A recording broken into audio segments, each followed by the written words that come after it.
Appear weak when you are strong, and strong when you are weak.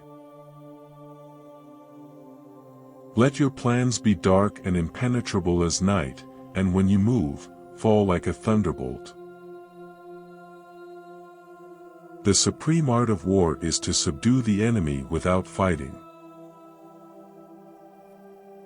If you know the enemy and know yourself, you need not fear the result of 100 battles.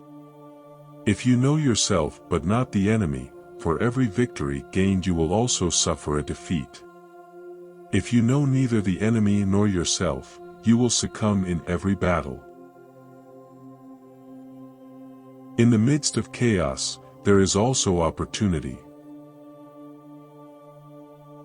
Supreme excellence consists of breaking the enemy's resistance without fighting. All warfare is based on deception. Hence, when we are able to attack, we must seem unable. When using our forces, we must appear inactive. When we are near, we must make the enemy believe we are far away. When far away, we must make him believe we are near. Victorious warriors win first and then go to war, while defeated warriors go to war first and then seek to win. The greatest victory is that which requires no battle. If your enemy is secure at all points, be prepared for him. If he is in superior strength, evade him. If your opponent is temperamental, seek to irritate him. Pretend to be weak, that he may grow arrogant. If he is taking his ease, give him no rest. If his forces are united, separate them. If sovereign and subject are in accord, put division between them. Attack him where he is unprepared, appear where you are not expected. To know your enemy, you must become your enemy. Engage people with what they expect. It is what they are able to discern and confirms their projections. It settles them into predictable patterns of response, occupying their minds while you wait for the extraordinary moment, that which they cannot anticipate. There is no instance of a nation benefiting from prolonged warfare. Treat your men as you would your own beloved sons, and they will follow you into the deepest valley. Move swift as the wind and closely formed as the wood.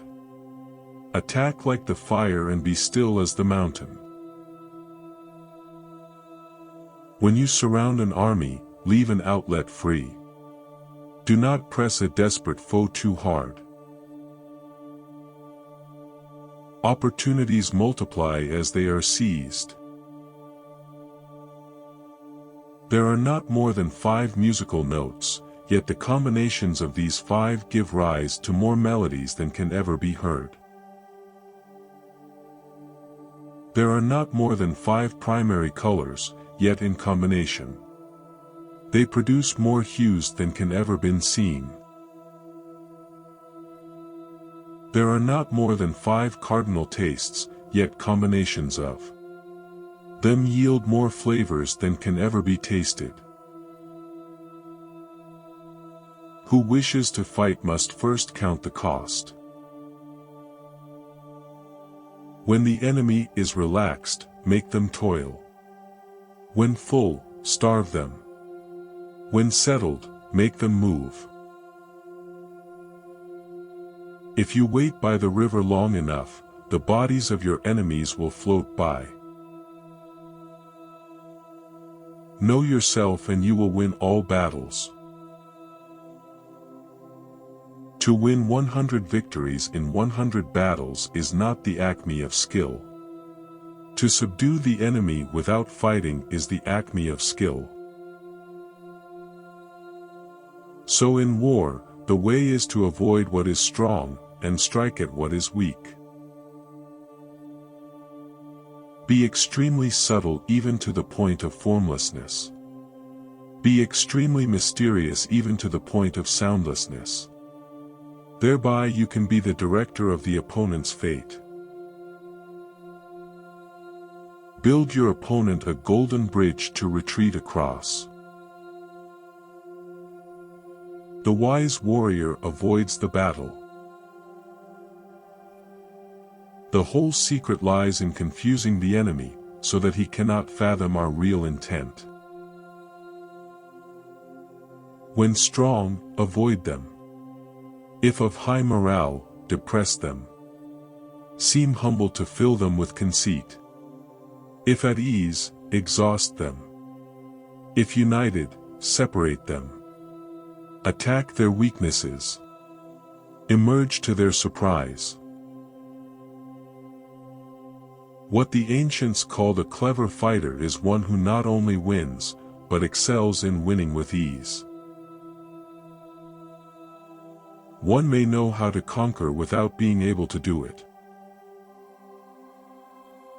Rouse him, and learn the principle of his activity or inactivity. Force him to reveal himself, so as to find out his vulnerable spots. One mark of a great soldier is that he fight on his own terms or fights not at all. If you know the enemy and know yourself, your victory will not stand in doubt. If you know heaven and know earth, you may make your victory complete. You have to believe in yourself.